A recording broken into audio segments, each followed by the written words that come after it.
Alright, nagti-change oil tayo ng CRF 150. Ganyan kami mag-change oil ng CRF.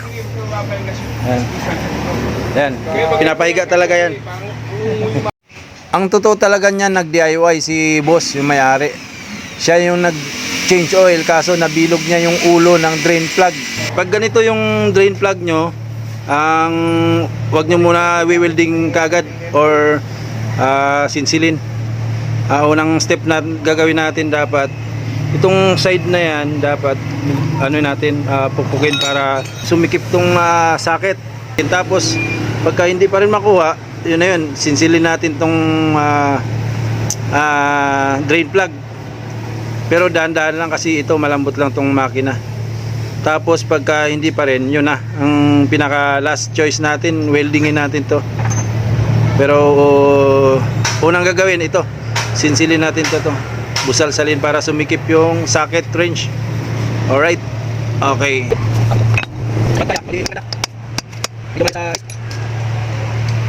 Sana okay, maging success yung ginagawa natin. Sana hindi ka pahirapan. Oo. Mahirap din kasi mag-welding sa mga ganito eh. Saka magsinsil. Sana okay. Okay. Ay putik. Okay. Muntik na. Lalabas na sana yun. Sama. Okay.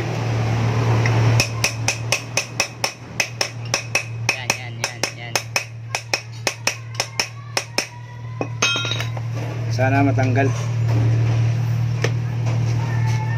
Ito na. Ay putik yan, hindi. Wala. Wala.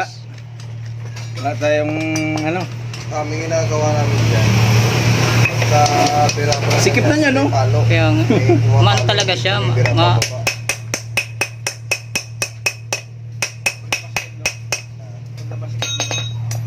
So boss, ito gamitin mo. Sabayan mo ng palo. Sabayan mo ng palo. Bababa. Grabe talaga. sikip talaga. Kasi sa amin, yung kinakalawang na talaga na inabot na lang. Sulit. Kita na lang. Yan, pangalawang ano. Ito ang pangalawa. Wala eh.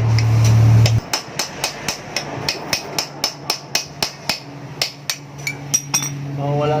Maubos na yung Washer. Ayun, okay na. Okay na, boss. Oh, okay. Hindi nga. Okay na, boss. Okay na. Ito. Ito yung pangalawa. Natanggal siya. Pangalawa, sinsil. Oh, okay na. Gumalaw na, oh. Umikot na. Pwede na kamayin, oh. Ayun na.